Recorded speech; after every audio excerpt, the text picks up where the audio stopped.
Welcome back to the morning show here on Arise News. How should African countries approach the unfolding crisis in the Middle East? What could be the likely impact of the crisis on Africa in the context of global geopolitics? For a discussion around this, we're now being joined from our Abuja studio by Dr. Abiodun Adeniyi, an Associate Professor of Mass Communication at Bayes University, Abuja. Good morning, Dr. Adeniyi. Thank you for joining us. Good morning, Doctor. Good morning, and Happy New Year. Happy New Year. Happy New Year. This is the first time he's coming on the program this year. Dr. Adeniyi, are you with us? Absolutely. Yes. Happy New Year to you, Dr. Leila and Tudu. A pleasure being here again. Well, I'm sure you've been following the crisis in the Middle East, following the drone strike, which resulted in the assassination of the leader of the Quad forces, the international arm of the Iranian Revolutionary Guard. That's Qasem Soleimani. How much of a threat to global peace do you think the current conflict between the U.S. and Iran poses? Considering the fact that there's been real tension between both countries, do you see the possibility of a World War III, as some people are alleging, or diplomacy and reason will prevail at the end?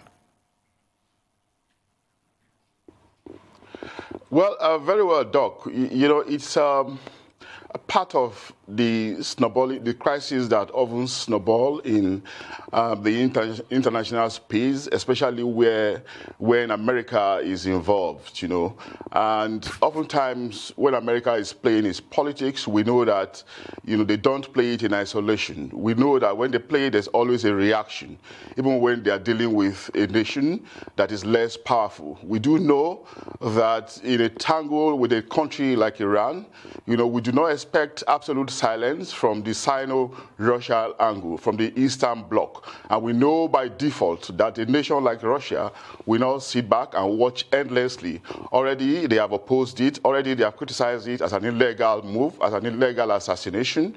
And we do not expect that kind of tension to continue, because Third World War should only remain at the level of imagination, because it's a reality that we do not hope will ever come to pass. But having said that, it's also important for us to put things in context. America is a very powerful nation. They have their interests all over the place. They have their military outposts all over the world. To that extent, they have assumed the role, rightly or wrongly, of the policeman of the world. And there's a sense in saying that, the fruit that is ripe often attract more stones, because of their influence, because of their reach, because of their might. Oftentimes, they get direct and indirect attack from equally tempestuous nations like Iran that are, ideologically on the other side of the American divide.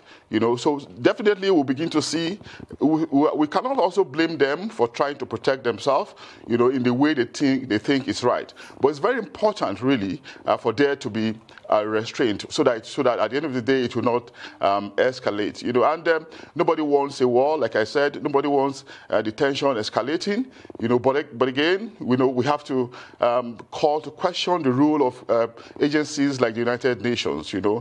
How potent is it really? How have they really intervened? What have they done, to de-escalate the rising tension? For Africa, the United Nations should probably be called upon to live up to its responsibility as an arbiter of a sort, even though it is principally resident in the domain of the United States of America. And for Africa, really, I don't know what more we can do other than just to wait and watch and hope that it doesn't grow beyond what we are presently seeing. There are so many advantages and disadvantages that we can get from it. First of all, Iran is a major oil-producing country. And of course, whenever there's crisis, whenever there's any kind of cough, in Iran, oil price, there's a sneeze in oil price. We saw it sometimes in the early 90s when, during the Kuwaiti crisis, where there was an upsurge in oil price, and Nigeria benefited from it. We're not saying that we're going to benefit if oil price shoots up. We're not saying that there should be crisis so that we can benefit from it. We don't want to be what the Yorubas call Arijeni Madaru. But if it comes anyway, of course, who are we? We need to accept it as it were, especially in the time when we are in debt, at a time where we need more funds to fund projects, as it were. But it's not to say that we want any kind of crisis, really. Peace is definitely more honorable. Peace is definitely more graceful, more gracious in any circumstance. But for us in Africa, we remain a footnote in global politics, largely. So we can only wait and watch and hope that the crisis does not snowball into some other things. But again, we have to be watchful, because we know that even if there's no outward, overt reaction from Iran, we expect that at some point there will be some kind of underground marginal reaction, if not formal, but informal. Yesterday we saw the shared group reacting in Abuja. There could be more of these coming up. Nigeria has not said anything formally. We do not expect them to say it, as it were. But overall, really, we are dealing largely with an ideological war. Ideological war, a world where we're witnessing a clash of civilization, a civilization of the West that privileges progress, peace, and prosperity. That privileges man's desire, to live as long as possible, and the other divide that does not really care, that believe in eschatology, that believe in perhaps a glorious afterlife. That ideological war can be very difficult to defeat, and we have seen that happening between America and Afghanistan. We have also seen it to some extent happening between America and North Korea. Yeah, North Korea, where, they've not been able to win the propaganda war. This tension will definitely continue, and we do not expect America to think that, yes, because they are powerful, they will definitely win every battle. They never won in Vietnam, and they haven't also won the ideological war against nations like Russia. We appreciate the fact that they're trying to be protective against the background of allegations made against the late general. But again, in trying to be protective, there has to be wisdom. There have to be strategy, so that it will not snowball into a bigger crisis that will consume all of us, Doctor. Absolutely, Dr. Adeniyi. The plan is for us to not get consumed. And you will recall, of course, that World War I was started because of an assassination of Archduke Franz Ferdinand, and that culminated in the war to end all wars, as it was called then, which history has shown was not the case. So I wanted to talk to you about, obviously, nobody's praying for World War III, but it's now been said that if at all that would happen, it will take a different form. What form do you think that could be? Would it be cyber attacks, lone wolf attacks, increase in terrorism? And what is the risk that poses to us in Nigeria? Because you'll recall that when the federal government proscribed the IMN, the federal government accused the IMN of having this ideology, trying to Islamize Nigeria. The federal government alleged that the IMN pledged allegiance to the supreme leader of the Islamic Republic in Iran, Khomeini, even before El-Zakzaky. So what is the risk there? Because it's quite alarming to read reports today in today's news that as flags have been burnt, American flags have been burnt in Iran, that they have been burnt in Nigeria, in Abuja. Yeah, absolutely, Tudu.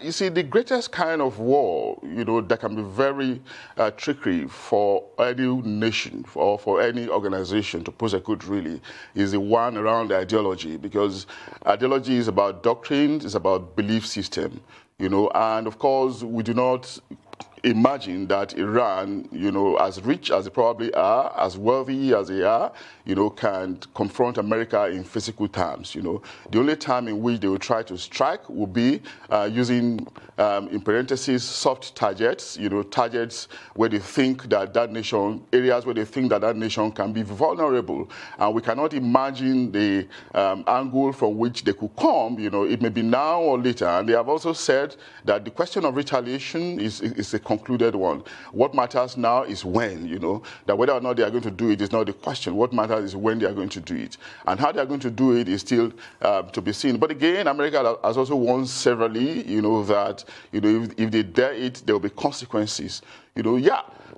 again, you know, these things can be multifaceted. You know, they have loyalists, they have people who believe in them, who share in their ideologies, and they can come at America from different angles. There's a sense in which a David can defeat a Goliath, if not in terms of physical asset, if not in the open, it can be in the covert, you know, and it can actually happen from any sector. You know, there have been instances where American interests were targeted in countries other than, you know, areas where America is expecting. And of course, it speaks to the fact that they are already issuing travel warnings around the world for their citizens to be very careful, because for their citizens and interests to be very careful, because any of these interests can be targeted. So we cannot really fathom how from areas from which they could come in, you know. But the thing to happen really is to call for restaurants, and that's why we're saying that third parties, the United Nations, for instance, and countries that are equally powerful, Russia, China, should intervene, you know, and ensure that this thing does not escalate beyond what we're seeing now. It's probably difficult to say, you know, nobody will ask that, nobody will want to justify death in any circumstance. And we have also seen America laboring to justify the killing of this general. You know, it speaks to the fact that death is something that is very, very difficult to justify, you know. But of course, they have the argument, but I'm not sure that they've given us enough evidence. But of course, we cannot deny them the right to protect themselves, especially when they see that somebody is engineering those deaths. Somebody is busy raising militias and helping otherwise, you know, terrorist groups like Hezbollah, like Hamas, and all of them, and all of that to target American interests. We cannot deny them of that right, especially in the face of their might, you know. But we need to tell them that, you know, wars are not just fought only at the level of military power. It's not just fought at the level of might. It can also be importantly fought through ideology. You know, can they win the ideological war? I'm afraid they've not been able to win it over the years. You know, it's something that is doctrinal, something that is a deep-seated belief system, you know, always very difficult to paper over. If it was possible to win the ideological war, they will have won it over Russia, they will have won it over China. Certainly, Doctor. And of course, if it was possible to win the propaganda war, they will have won it over North Korea.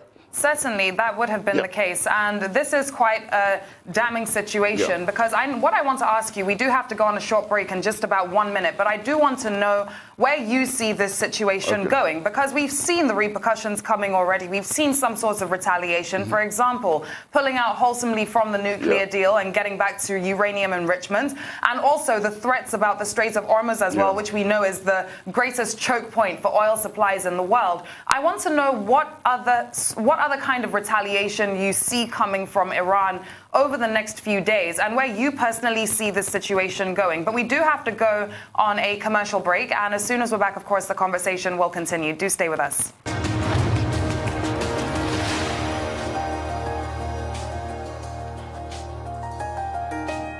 Welcome back to the morning show here on Arise News. Dr. Abiodun Adeniyi, an associate professor of mass communication at Bayes University in Abuja, is still here with us in our Abuja studios on the program, looking into the US-Iran conflict and all the tension around it. Thank you for staying with us on the program, Doctor.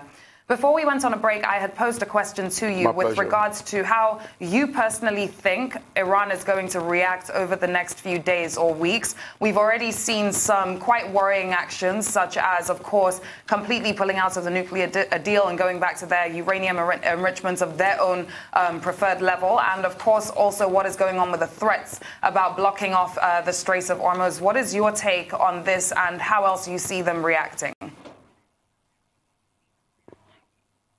Yeah, very well, Leila. You know, like I said, I don't expect them to think they can match America in open military symmetrical confrontation. I see them using all kinds of other means, you know, to pepper America. You know, the Strait of Hormuz, like you just mentioned, is very strategic. They did something else some time ago where they affected British naval vessels. That was very disturbing to the British Empire. You know, such other things could involve you know, hostage taking or outright destruction of American interests, embassies around the world, and all of that. You know, and it's also instructive, very sensitive for America as well to imagine this line of reaction by issuing warnings and asking their embassies around the world to be very careful, to be mindful of these potential lines of attack. You know, so those are the areas I think they can come in. But it's also very important for us to say that, you know, leadership sometimes could, policy decisions, foreign policy decisions could be a byproduct of the temperament of leaders, you know. We had an Obama who privileged diplomacy over aggression, over military action. Now we're having a Trump who think that aggression, direct military confrontation, you know, attacks, you know, is probably better, you know, than diplomacy. You know, again, it might speak to their parties, the philosophies or temperament of their parties, but the point is there to be made that the temperament of leaders often determine policies, you know. But again, where this temperament has to be watched, it has to be tempered with reason, you know. But I do not see a third world war happening, because the nations that will be the perpetrators or the aggressors, or the nations that will be called to action, knows that, you know, there's almost a balance of terror between them, you know, and it's going to be mutually assured destruction, which they too are very mindful of, you know, and that's why we've had all kinds of agreements, United Nations led agreements, you know, around the non-use of these arms, the proliferations of these arms. We know that it's going to be perhaps non-dimities for the world, a kind of to their tents, O Israel, you know, a kind of things that will probably bring about the end of the world. We do not want to imagine these things happening at the end of the day, you know. But again, I think the country that should be talked to at the moment, that should be pacified at the moment, is Iran, because they are the weaker party in this circumstance. And we saw yesterday how the crowd of people that came out, you know, for the burial of the general, we saw what looks like a movement, very moving, you know, very passionate, and we saw a martyr being sent home. You know, we saw a people who are convinced about, you know, about foreign aggression, and you cannot also imagine the level at which they may want to take their pain, how they may want to ventilate their anger, and that's why we're saying that Iran needs to be pacified, you know, against taking any kind of action, because if they take any kind of action, I see an American, I see a Trump that will not sit back and wait, you know. Yes, and if they don't sit back and wait, if it continues, I see Russia also intervening. Yes, you know. Talking about President Trump, whom you just mentioned, I mean, he's right at the center of this. Yes. And he seems to have acted unilaterally. That's right. We know for a fact that he didn't consult Congress before he ordered the assassination. He also obviously did not consult some of the allies, particularly the Prime Minister of the United Kingdom, who was on vacation, who had to rush back from vacation when this particular incident occurred. Yeah. Is this a case of President Trump, you know, causing so much tension in the world and putting American lives at risk just for his own selfish political interests, considering the fact that this is election year? And, you know, many Americans are also divided on this issue of whether the assassination of Soleimani was necessary or not. Absolutely, Doc.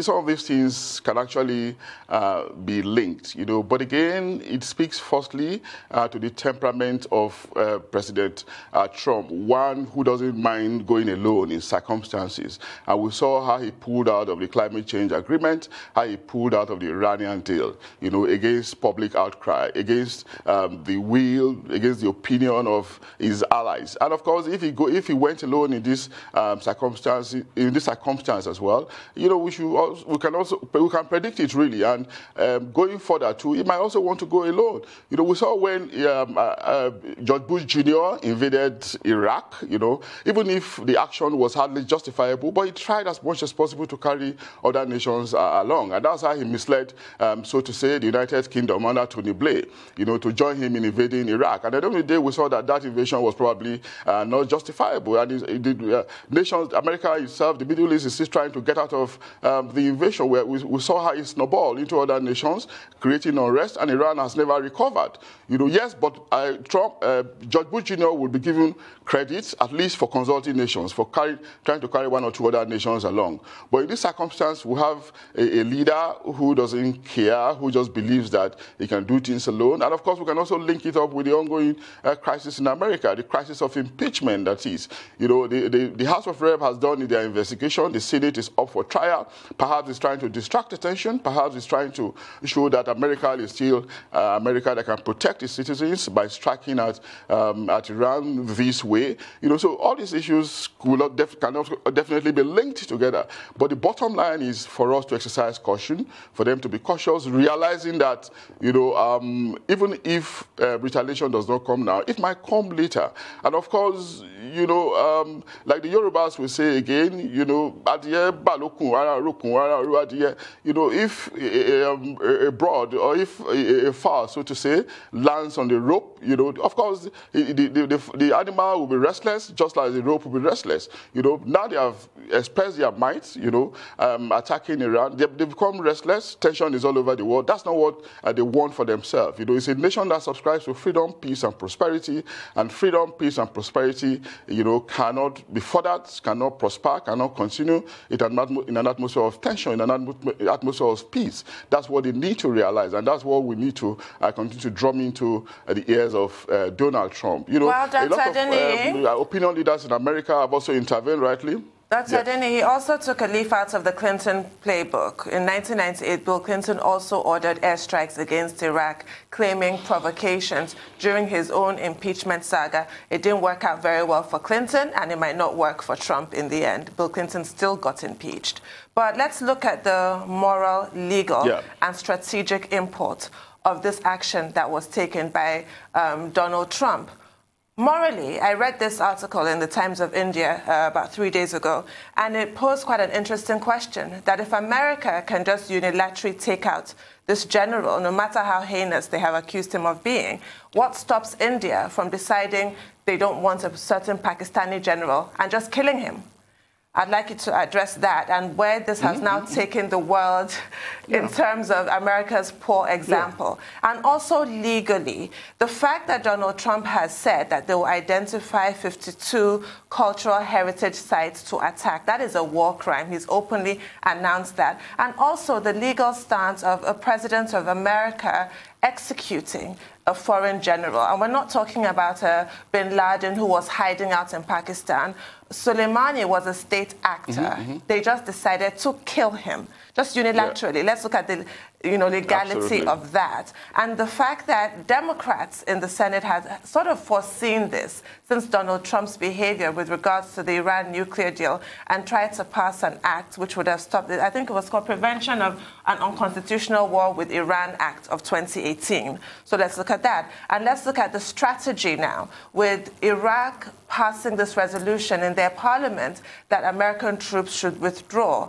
Now, one of the most coveted purposes from Tehran is to create what they call a Shiite crescent, a land corridor, a route passing from Iran, Iraq, Syria, Lebanon, right to the doorstep of Israel, to the Mediterranean, so that they can get all their supplies and their fighters right to Israel's doorstep.